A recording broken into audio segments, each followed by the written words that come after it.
여러분, 우리가 갖고 있는 성경은 신약 성경, 구약 성경, 그래도 합해 66권인데 그 중에 오늘 우리가 읽은 말씀은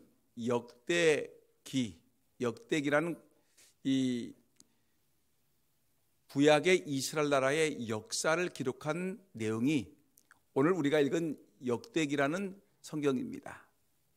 그래서 역대기는 상과 역대기상, 역대기하, 상권, 하권이 있는데 오늘 우리는 역대기 상, 이 내용을 우리가 보고 있는 겁니다. 근데 역대기를 읽어보게 되면 아주 의미심장한 그 부분이 있는데 역대기 1장부터 9장까지는 이렇게 역사를, 그러니까 아담으로부터 해서 그때까지의 성경의 인물들을 쭉 나열하고 있는데 한 번도 들어보지 못했던 이름들, 그리고 발음조차 하기 힘든 그 역사에 남을 그 이름들이 쭉 기록되는데 무려 1장부터 9장까지에 무려 600명의 이 인물들이 기록되어 있습니다. 여러분, 근데 이렇게 이 족보를 쭉 기술하다가 이 4장 9절과 10절 말씀에서 이 역사적인 인물들이 쭉 족보가 기록되다가 4장 9절 10절에서 뚝 끊어졌다가 다시 역사의 기록이 족보가 쭉 나열되는 것을 볼 수가 있습니다. 아주 세상 말로 하면 아주 희한하게 돼 있어요. 족보를 기록하려면 쭉 해야지 왜 중간에 갑자기 야베스라는 사람의 이름을 기록하면서 야베스의 이야기가 등장하고 야베스 이야기를 마친 다음에는 또 다시 역사의 족보가 기록되어 있습니다. 여러분 이름도 제대로 모르는 야베스, 한 번도 성경에 딱 한 번 이 본문에 등장하는 야베스, 여러분 근데 이 야베스의 이야기를 성경 족보에서 갑자기 빼서 이 사람을 집중 조명한 이유가 있다는 것입니다. 이름도 없고 빛도 없고 어떤 활동이 없었던 이 야베스라는 사람이 이렇게 역사의 기록을 멈춰가면서까지 이 사람의 이름을 집어넣었던 그 이유를 보게 되면 이 사람이 세상의 역사를 바꾸는 사람이었다는 것입니다. 역사의 흐름을 바꿀 수 있는 능력 있는 사람이라는 것을 우리가 오늘 성경 본문을 읽어보면 알 수가 있습니다. 여러분, 야베스가 살던 그 시대는 그 시대의 역사를 우리가 조명해 보게 되면 아주 깊은 밤중입니다. 어둠의 시대예요. 어둠의 시대. 이 사람은 그 시대가 사사시대를 살고 있는데 사사시대는 아주 혼란의 극치를 이루고 있죠. 그래서 사사시대에 3번 언급된 중요한 내용이 뭐가냐면 그때 이스라엘의 왕이 없었으므로, 그때 사사시대에는 왕이 없었으므로 백성들이 각기 자기 소견에 옳은 대로 행하였더라. 어느 시대가 그랬다고요? 사사시대에 왕이 없으므로 백성들이 자기 소견에 옳은 대로 행하였더라. 이 말은 뭐냐면 자기가 세금을 내고 싶으면 내고 안 내고 싶으면 안 내고, 사람을 죽이고 싶으면 죽이고 사람을 살리고 싶으면 살리고, 법이 없으니까, 어떤 다스리는 사람이 없으니까 자기가 자기 소견에 옳은 대로 행하였더라. 자기가 하고 싶은 대로 하는 거예요.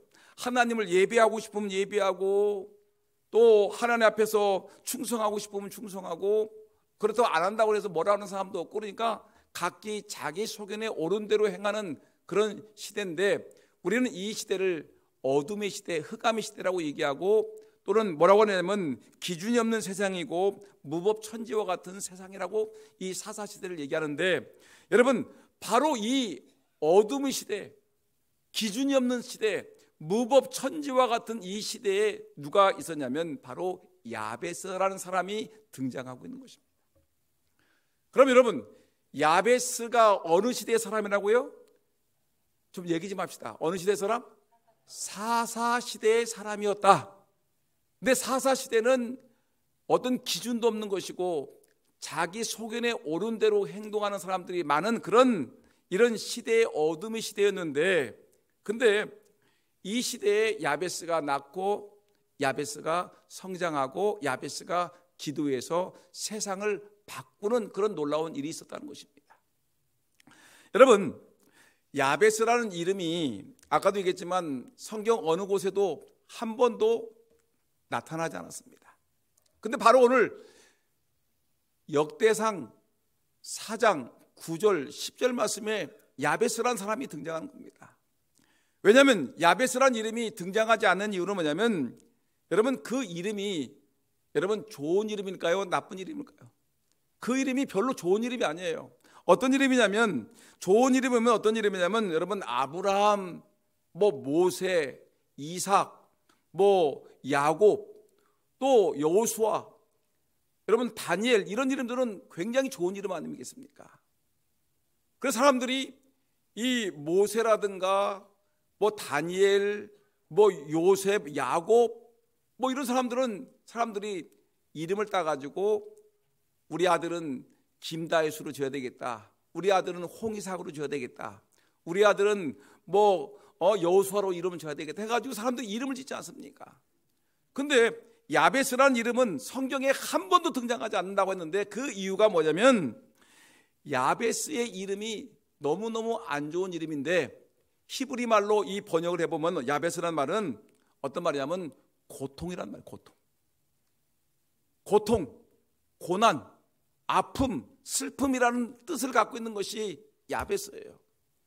그래서 여러분, 이 아들을 낳고 딸을 낳고서 여러분 이름을 갖다가 세상에 우리 아들은 김슬픔이야, 우리 아들은 김괴로움이야, 우리 아들은 박고통이야, 이렇게 이름을 짓는 사람이 어디 있겠습니까? 야베스란 이름의 뜻이 뭐냐면 괴로움, 고통, 슬픔, 아픔, 고난, 이런 모든 나쁜 것을 대명하는 이 이름이 바로 야베스예요. 야베스. 여러분, 이렇기 때문에 이 사람들이 별로 이 야베스라는 이름을 별로 좋아하지 않으니까 바로 이 이름이 나타나지 않겠습니까? 여러분, 근데 오늘 우리가 생각해 볼 것은, 그러면 야베스라는 이름을 그 부모님이 지은 이유가 뭘까? 왜 이름을 갖다가 우리나라 말로 하면 왜 홍괴로움, 김슬픔, 박고통, 이런 이름을 왜 줬을까? 한번 생각해 봐야 되지 않겠습니까? 우리가 성경을 읽어보게 되면 여러 가지 얘기가 있는데, 한번 우리가 이 부모님들이 이 아들을 낳아서 야베스, 고통이다, 괴로움이라고 이름을 지은 이유를 한번 생각해 보는데, 어디에 정확하게 야베스란 이름을 이렇게 졌다는 이유는 없지만 한번 상상의 나라를 동원해 가지고 왜 이름을 이렇게 지었을까? 우리가 여러 가지 분석을 해가지고 한번 생각해 보는데, 여러 가지 이유가 있더라고요. 아주 자료를 찾아보니까 여러 가지 이유인데 시간 관계상 두 가지만 얘기하겠습니다. 첫째는 야베스가 태어날 때 어머니가 거의 죽을 뻔하면서 아이를 태어났기 때문에 그 부모님이 야베스를 갖다가 이놈은 고통이야, 지 애미를 잡을 만한 괴로움을 준 놈이야, 아픔을 준 놈이라고 이름을 지을 수도 있었을 것입니다. 여러분, 그래서 이 어머니가 아이를 낳을 때 너무너무 힘들고 죽을 뻔했기 때문에 이놈은 순산하는 것이 아니라 난산이라고 하죠. 그래서 아기를 낳다가 부모님이 죽을 수가 있고, 낳다가 아이가 죽을 수가 있는데, 죽을 각오로 이 어머니가 아이를 낳는데 이 아이가 태어났어요. 살았어요. 엄마도 살고 아이도 살았어요. 그래서 이 부모님들이 아이 이름을 지을 때 이름은 고통 중에 태어났다, 이름은 너무너무 우리에게 괴로움을 줬다, 그래서 네 이름은 야베스라고 하자, 이 고통아, 이 괴로움아, 이렇게 했을 거예요. 여러분, 예전에 우리가 지난번에 얘기했죠. 우리가 이가봇이라는 말을 들어봤죠. 이가봇이 누구의 아들이죠? 누구의 손자죠? 이가봇. 여러분 홍이삭은 누구의 아들일까요? 1번 김일성, 2번 홍영춘. 예, 제 아들의 이름은 홍이삭. 여러분 엘리의 손자가 누굴까요? 엘리의 손자가 누구라고요? 엘리의 손자는 이가보세요. 엘리 제사장의 아들이 비니아스인데 그 아들이 며느리가 부인이 죽으면서 아이를 낳았어요. 그래서 하나님의 영광이 떠났도다, 하나님의 영광이 이스라엘에서 떠났도다 해가지고 이름을 갖다가 이가봇, 하나님의 영광이 떠났도다. 그래서 슬픈 이름이 이가봇이에요. 여러분 여러분 알다시피 야곱의 사랑하는 아내가 누구였었죠? 1번 심청이, 2번 라헬. 누가 야곱의 사랑스러운 아내였을까요? 심청이? 라헬이죠. 라헬. 근데 여러분 라헬이 아이를 낳다가 죽었어요. 아이를 낳다가 죽었어요. 그래서 그 이름을 갖다가 뭐라고 했냐면 베냐민. 뭐예요? 베냐민이라는 이름 뜻은 이놈은 슬픔의 아들이다. 베냐민이라는 이름을 지은 거예요. 그러니까 야베스라는 이름도 뭐냐? 그 어머니가 아이를 낳을 때 너무너무 힘들고 어려웠었다. 그래서 요 놈을 갖다가 이름을 갖다가 야베스라, 고통, 괴로움, 슬픔, 애통, 이런 이름을 줬단 말이죠. 베냐민이라는 이름의 뜻은 뭐냐면 슬픔의 아들이라는 뜻이고, 이가봇이라는 이름의 뜻은 뭐냐면 하나님의 영광이 이스라엘을 떠났다, 이런 뜻으로 이름을 지은 것입니다. 안 좋은 이름이죠. 슬픈 이름이고 고통의 이름인 것입니다. 제가 오늘 이 설교를 준비하면서 어떤 책을 읽었는데 너무너무 재미있는 글을 읽었는데 어떤 내용이냐면, 어떤 목사님이 자기 교회 권사님이 80노인 권사님이 병원에 입원했다는 말을 듣고서 이 한 병원을 찾아갔습니다. 찾아가서 원무과에 가가지고 우리 성도님 이름이 뭐냐면 아주 세련된 이름인데 김마리아야. 김마리아. 80대 어르신이 이름이 김마리아. 그래가지고 아주 이 80 어르신이 이 서구적인 이름도 짓고 성경적인 이름도 썼으니 대단한 분이다라고 생각했는데, 원무과에 가져가지고 오늘 우리 교인 성도가 80대신 분인데 김마리아 분이 어느 병실에 입원하고 계십니까? 했더니 원무과에서 못 찾는 거예요, 이름을. 아무리 입원 환자의 명단을 찾아봐도 찾을 수가 없고, 과거에 입원했던 명단도 찾아봐도 김마리아라는 이름은 없어요. 그래서 교회 전사님한테, 담당 전사님이 연락해가지고 김마리아 권사님의 이름이 없는데 어떻게 된 거야? 그랬더니 맞는데요, 그 병은 맞는데요. 그래서 아무리 찾아도 안 되니까 이 목사님이 그 병원에 가니까 이 뭐냐면 원무과가 아니라 뭐죠? 그 병원의 원목실이라, 원목실. 병원 원목실을 찾아가가지고 그 목사님에게 이 어르신에 대해 80 어르신인데 이분은 이렇게 생겼고 이렇게 생겼는데 그분 아십니까? 했더니 목사님이 그분을 알고서 병실을 안내해 줬습니다. 근데 병실에 갔더니 그 김마리아 권사님이 계신데 그 앞에 이름은 뭐라고 썼을까요? 김마리아라고 써 있는 것이 아니라 뭐냐면 김부들이야. 왜 김부들이냐 했더니 그 자초지종을 알아봤더니 뭐냐면 예전에 아이들이 나면 죽었잖아요. 잘 죽었잖아요. 근데 이 김부들 할머니가 위에 언니 오빠들이 쭉 있는데 낳자마자 죽어.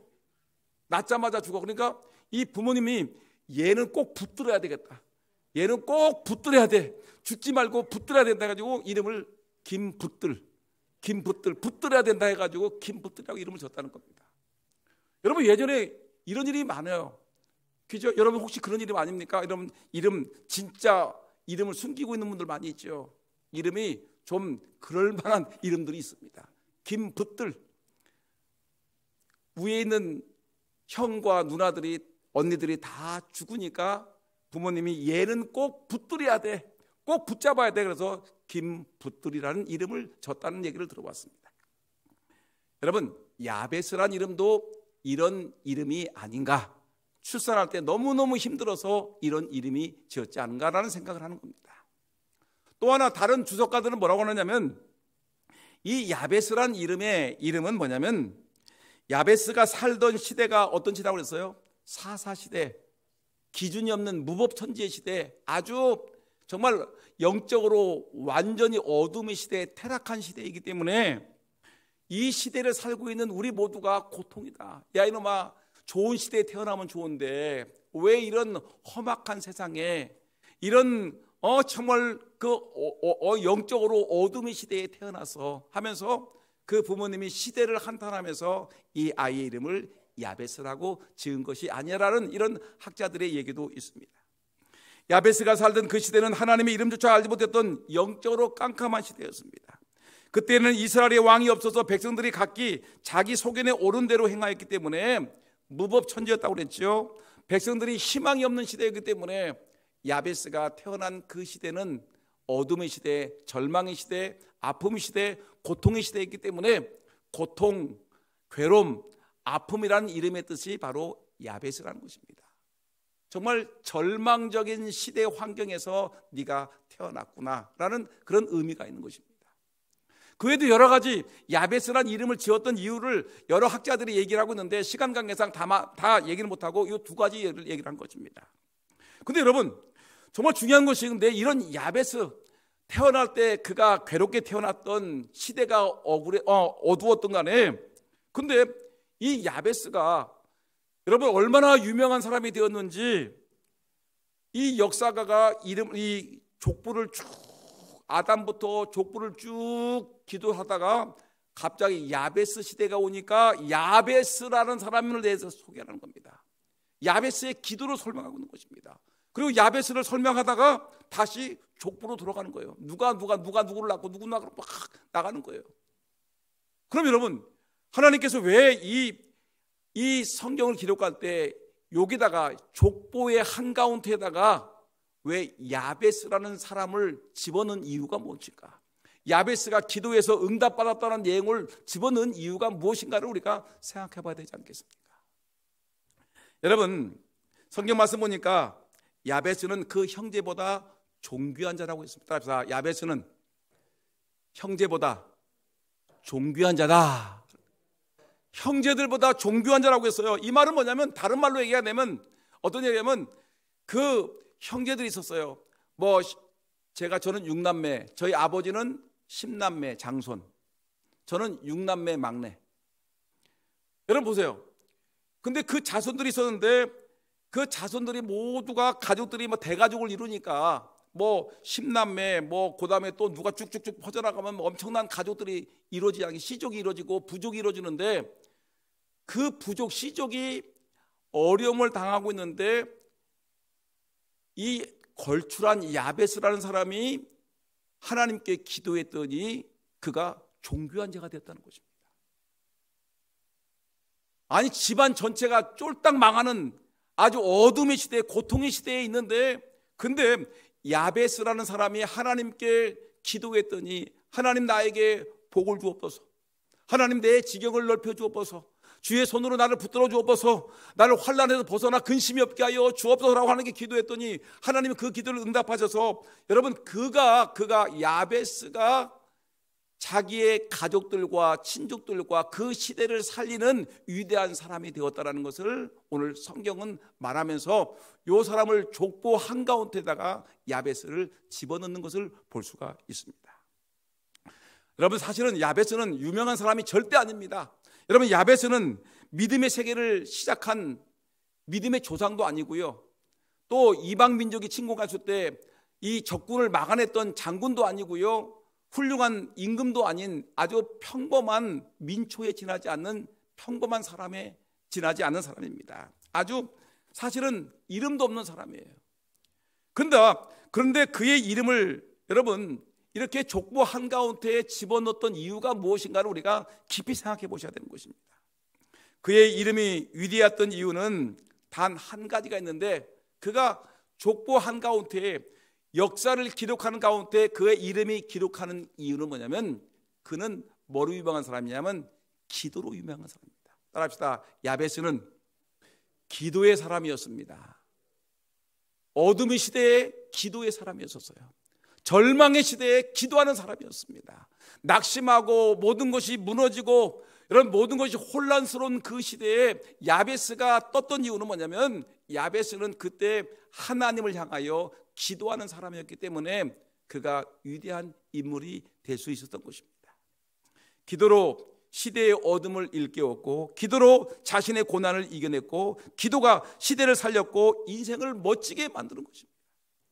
이런 믿음이라는 것이 무엇이냐면, 믿음은 히브리서 11장 1절 말씀 보니까 믿음에 대해서 성경 뭐라고 했냐면, 믿음은 바라는 것들의 실상이요 보지 못하는 것들의 증거니. 뒤에 화면 뜨나요? 지금 떠요? 화면은 좋은데 저기 일꾼들이 좀 부족한 것 같습니다. 히브리 11장 시작. 믿음은 바라는 것들의 실상이요 보지 못하는 것들의 증거니라고 했는데, 여러분 이 말씀을 이 히브리 11장 1절의 말씀을 풀어보기엔 어떤 내용이냐면, 믿음은 세상 모든 사람들이 보지 못하는 것을 보는 눈이 열린 것을 믿음이라고 하는 거예요. 세상 사람들이 못 봐. 근데 믿음의 사람들은 영안이 열렸기 때문에 하나님의 역사하심을 보는 눈, 이것이 믿음의 눈이에요.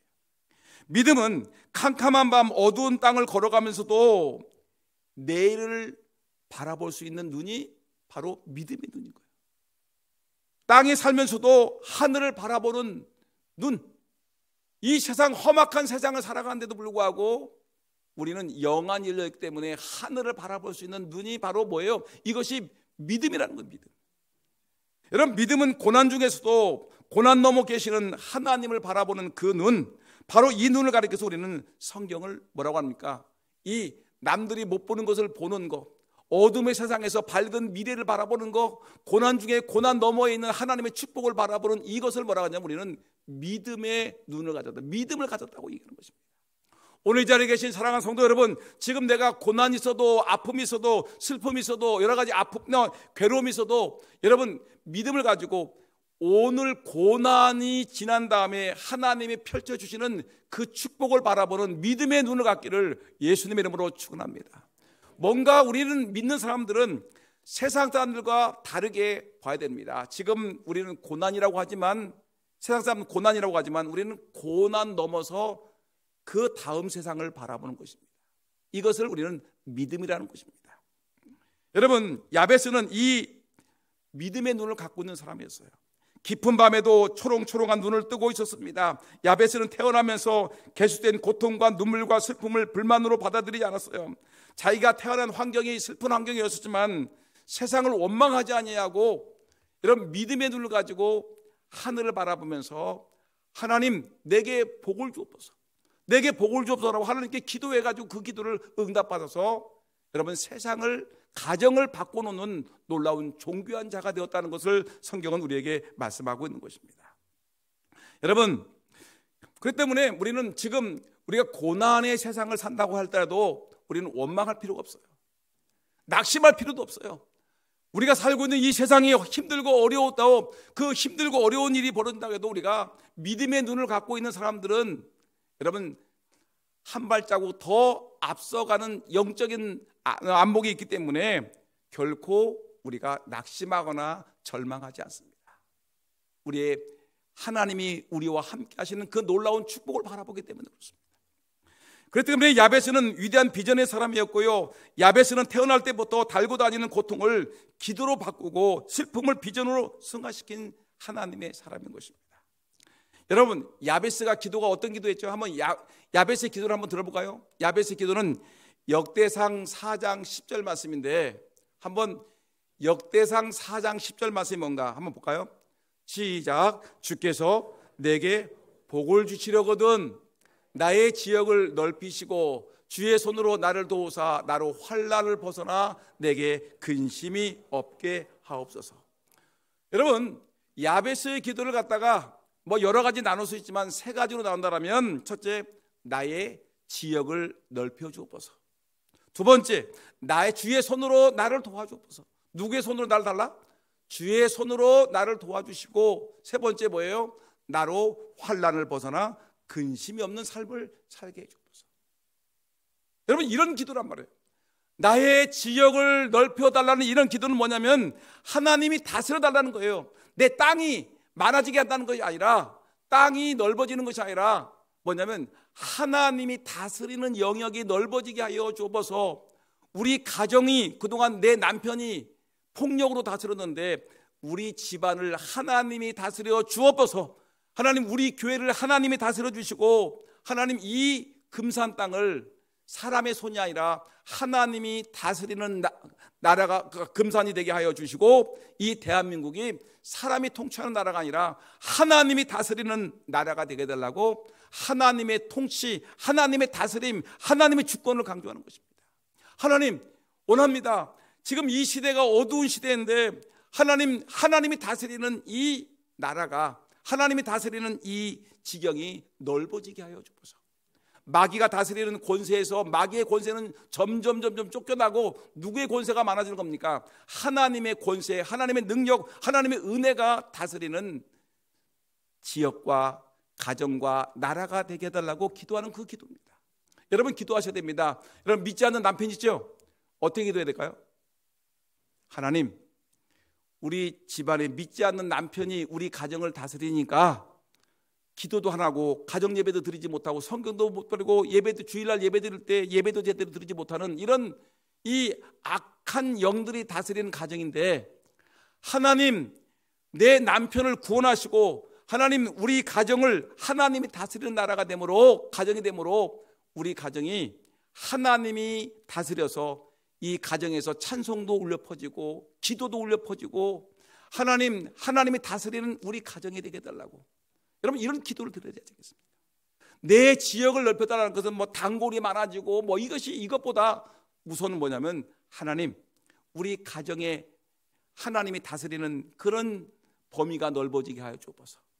우리 금산 땅이 예배당에만, 교회들만 하나님이 다스리는 것이 아니라 금산 군청도, 또 금산의 모든 보건소도, 금산의 모든 면사무소도, 모든 곳이 하나님이 다스리는 지역이 되게 해달라고, 여러분, 나의 지역을 넓혀달라고 기도하는 그런 은혜가 우리에게 있기를 주의 이름으로 축원합니다. 여러분, 이런 지경을 넓혀달라고 기도해요. 지역을 넓혀달라고, 하나님의 다스리는 나라가 넓혀지게 해달라고. 두 번째, 주의 손으로 나를 도우사. 여러분, 하나님은 형상이 있을까요, 없을까요? 하나님은 영적인 존재이기 때문에 우리와 같이, 사람들과 같이 형상이 있는 게 아닙니다. 그러면 하나님의 손으로 나를, 주의 손으로 나를 도우사라 할 때 이 손을 뭘 얘기할까요? 손을 뭘 얘기할까요? 하나님의 능력을 얘기합니다. 하나님의 권세, 천지를 창조하시는 하나님의 그 놀라운 그 권세, 절대 권력을 다스리는 그 능력, 병든 자를 치료하는 하나님의 치료의 손길. 여러분, 이것이 이 하나님의 그 놀라운 능력의 권능의 그 손을 가지고 하나님, 나를 도와주옵소서.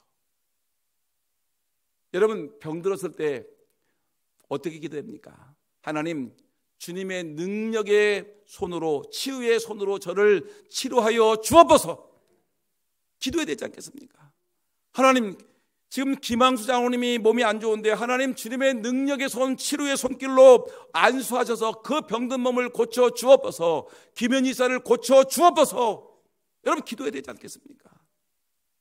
하나님 앞에 우리가 정말 하나님의 능력의 손으로 지키셔서 우리 아들, 우리 딸들 결혼하게 해주옵소서. 우리 아들, 딸들 좋은 직장 들어가게 하시옵소서. 주님, 이 땅에 하나님 참된 평안을 주옵소서. 우리가 주의 능력의 손을 우리가 놓고서 그 주의 능력의 손이 역사하셔서 우리의 기도 제목이 응답되게 해달라고 기도하셔야 되지 않겠습니까? 그래서 이 야베스에게도 나의 지역을 넓혀 주옵시고, 두 번째 뭐예요? 하나님, 주의 손으로, 능력의 손으로 나를 도와주옵소서. 세 번째 그 기도가 되면, 하나님, 나로 환난을 벗어나 근심이 없는 삶을 살게 해주소서. 우리가 근심 걱정이 얼마나 많습니까? 근데 이 환난, 이 아픔, 고통, 괴로움, 이것을 지나서 우리 하나님 근심 없는 삶을 살게 해달라고 기도하는 우리 모두가 되기를 예수님의 이름으로 축원합니다. 이 야베스의 기도를 하나님 어떻게 했어요? 하나님, 내 주의 나에게 복을 주옵소서라고 기도했죠. 하나님께 기도했어요. 하나님, 나에게 복을 주옵소서. 첫째 무슨 기도? 내 지역을 넓혀 주옵소서. 하나님 다스리는 것이 많아지게 달라 기도했죠. 두 번째, 주의 손으로, 주의 권능의 손으로 다스려 주옵소서. 세 번째, 하나님 나를 환난을 벗어나 근심이 없는 삶을 살게 달라 기도했는데, 여러분 10절 하반부에 뭐라고 했을까요? 오늘 본문 역대상 4장 10절 하반부에 다 같이 시작. 하나님이 그가 구하는 것을 허락하셨더라. 아멘. 하나님이 여러분들이 기도하는 그 기도를 허락하시기를 주의 이름으로 축원합니다. 여러분들 가정을 위해서 기도할 때 가정의 문제가 해결되고, 아픈 자를 위해서 기도할 때마다 아픈 부분이 치료되고, 여러분들이 환난을 벗어나 근심이 없게 해달라고 기도하지 않습니까? 염려, 근심, 걱정에서 하나님 내 마음에 기쁨과 감사와 은혜가 넘쳐나게 해달라고 여러분 기도하셔서 그 기도가 하나님께 응답받기를 예수의 이름으로 축원합니다. 야베스의 기도가 여러분 왜 능력이 있습니까? 야베스의 기도는 여러분 잘 보시게 되면 이것은 자기 자신만을 위해서 기도하는 게 아닌 것입니다. 여러분 한번 생각해 볼까요? 이 복은 아브라함이 받았던 복의 근원과 같은 축복인 것입니다. 한 사람이 복을 받음으로 그 복으로 인해서 그 가족들이, 그 친족들이, 그 모든 사람들이 복을 받는 것을 얘기하는데, 여러분 우리가 히브리 말로 샬롬이라는 말을 써요. 샬롬. 따라합시다. 샬롬. 옆 사람에게 샬롬. 샬롬의 뜻이 뭐죠? 평강이 있을지어다. 평강. 그럼 마음속에, 우리 삶 속에 평화를 얘기하는데, 여러분 오늘 제가 여러분들에게 이 진정한 샬롬의 뜻이 무엇인지를 제가 말씀을 드리려고 여기 앞에 뭘 갖다 놨죠? 탁자를 갖다 놨습니다.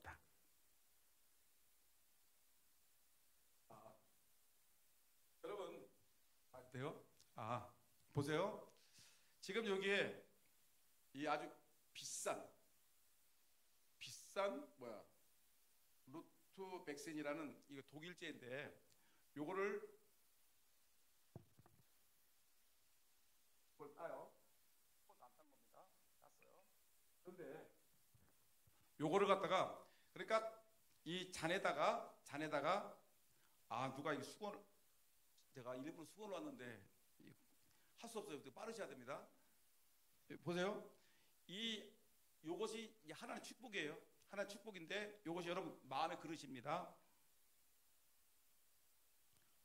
그게 따르죠?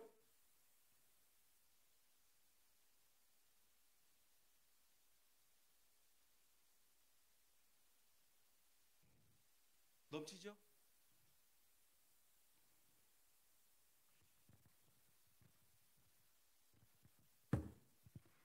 여러분 진정한 샬롬의 뜻은 뭐냐면, 하나님께 내가 기도하는 것이 나에게만 적용되는 게 아니야.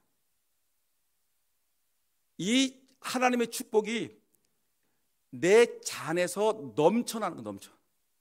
넘쳐나서 옆에 있는 그, 내가 수건을 갖다 놨는데 수건을 안 닫아놓고 하여튼 이 천을 갖다가 다 젖게. 그러니까 여러분 내가 하나님 은혜로 말미암아 내가 복을 받았어. 복을 받았는데 이 복이 내 선에서 끝나는 것이 아니라 어디예요? 축복이 넘쳐나는 거. 넘쳐. 막 축복이 넘쳐가지고, 내가 복을 받음으로 누가 복을 받아요? 내 남편이 복을 받아. 내가 복을 받으니까 이 복이 넘쳐나니까 우리 아들, 딸들이 복을 받아. 여러분 내가 복을 받으니까 우리 집안이 복을 받으니까 우리 옆집에 사는 영순이네, 개똥이네, 말똥이네 집도 복을 받아. 여러분 복이 넘쳐나는 것이, 이것이 샬롬의 복이고, 이것이 아브라함이 받은 복의 근원이 되는 복이라는 것입니다. 이것을 우리가 알아야 되는 거예요. 그래서 여러분 기억하는 건 뭐냐면, 이 자기 인생의 잔에 하나님의 은혜가, 여러분 보세요. 자기 인생의 잔에 하나님의 은혜가 흘러 넘쳐서 다른 사람의 옷깃을 적시는 그 상태가 바로 샬롬이라는 거예요. 나만 복을 받는 게 아니에요. 야베스만 복을 받는 것이 아니라 야베스를 통해서 누가 살았어요? 그 가족이 살고, 그 시족이 살고, 그 부족이 살았어요. 여러분들이 복을 받음으로 인해서 누가 살아요? 여러분들의 가정이 살고, 가족들이 살고, 여러분들 복을 받음으로 여러분들의 형제 자매들이, 부모님들이 잘 살아. 왜냐하면 여러분 복을 받아가지고 그 복을 갖다가 나누고 베풀어 주니까, 근데 가장 천박한 복이 뭐냐면, 어떤 복이냐면, 복을 받아가지고 나 혼자 복 받아서 나 혼자 잘 먹고 잘 사는 것을 이걸 뭐라고 하냐면 천박한 복이라고 하는 거예요. 따라합시다. 천박한 복. 그 대신에 샬롬의 복이 있어요. 샬롬의 복은, 천박한 복은 뭐예요? 나 혼자 복 받아서 나 혼자 먹고 마시고 나 혼자 취하고 나 혼자 흥청망청 쓰다가 결국은 부끄러운 구원을 받는 사람들, 이런 사람을 갖다가 우리는 뭐라 하냐면 천박한 복을 받았다. 근데 성경에서 말하는 샬롬의 복이라는 건 뭐냐? 복의 근원이 될지라는 것은 뭐냐면, 내가 복을 받았어요. 성경이 말하는 복이라는 것은 내 잔을 바로 놓을 때, 내 잔을 바로 놓았는데 하나님이 주신 복이 흘러 넘쳐. 그래서 다른 사람들까지 나를 통해서 복을 받는 것을, 이걸 뭐냐면 성경이 말하는 진정한 샬롬의 복이라는 거예요. 내 마음에 평강이 넘치니까 샬롬, 그러면 내 안에 평강이 누구한테 넘치는 거예요? 나랑 인사하는 그 사람에게도 평강의 복이 넘쳐나는 거예요. 여러분, 이런 복을 받아야 되는 거 아닙니까? 바로 야베스가 바로 그런 복을 받는 거예요. 여러분, 바로 이런 복을 우리는 정말 멋있는 복이다, 이런 복이야말로 진정한 복의 근원이 되는 복이다 라고 얘기를 하는 것입니다. 그러니까 이런 복을 야베스가 이런 복을 받으니까, 그래서 그 어둠의 시대, 암흑한 시대, 사사 시대에 이 역사가가 이거를 기록하면서 야베스라는 이름이 기록돼, 야베스가 누구를 낳고 이런 것이 아니라 야베스는 형제들보다 존귀한 자라. 그가 하나님께 기도했다. 하나님, 복을 주시려거든 나에게 내 지경을 넓혀 주옵소서. 하나님, 주의 손으로 나를 도우시고 하나님, 나를 환난을 벗어나 근심이 없게 하옵소서. 하나님, 그래서 그 기도를 응답해 주었더라. 그가 존귀한 자가 되었더라. 그래서 그러므로 인해 가지고 그 가족들과 그 주변 사람들이, 그 시대 사람들이 살게 되었더라. 복을 받게 되었더라. 여러분, 이것이 진정한 복이라는 것입니다. 여러분, 시편 23편 5절 말씀을 여러분 아시죠? 시편 24, 5절 아시나요? 저번에 우리 손주가 1절부터 6절까지 외웠는데 5절 말씀 한번 여러분 보세요. 다 아시는 분이니까 시작. 주께서 내 원수의 목전에서 내게 상을 차려주시고 기름을 내 머리에 부으셨사니 뭐요? 내 잔이 넘치나이다. 여러분, 기도할 때 무슨 기도를 해야 됩니까? 하나님, 나에게 주시는 복이 넘치게 하여 주옵소서. 나에게 주시는 하나님의 은혜가 넘치게 하여 주옵소서. 하나님, 나에게 주시는 평안과 그 복이 넘쳐나게 하여 주옵소서. 넘치게 해 주옵소서. 내 잔이 넘치나이다. 내 잔이 넘치나이다. 여러분, 이런 복을 받아야 되지 않습니까? 야베스의 기도는 바로 그런 기도라는 것입니다. 오늘 이 말씀을 마음에 새기시면서, 여러분, 그러면 우리가 이 복을 받아가지고, 여러분들이 좀 그런 사람이 있더라고요. 좀 얌치 같은 사람이 있는데 하나님께 복을 받아가지고 자기 혼자만 잘 살아. 자기 부인, 자기 가족들만 잘 사는데 자기 부모님한테도 별로 안 줘. 자기 형제들은 어렵게 살아가는데 형제들한테 베풀고 나누는 것이 전혀 없어. 아주 얌체같이 이렇게 사는 사람이 있어요. 여러분, 이것은 진정한 축복받은 사람이 아닌 거예요. 진정 축복받은 사람들은 자기가 복을 받은 것을 갖다가 내 형제들에게 나눠줄 수 있는 사람. 그래서 예수 믿는 사람 형제를 두었더니 그 집안 전체가 부자가 되었더라. 그 집안 전체가 복을 받게 되었더라. 이런 얘기가 들어야 되지 않습니까? 여러분, 그러면 더 나아가서 그럼 우리 금산 장로회가 복을 받으면 어떻게 될까요?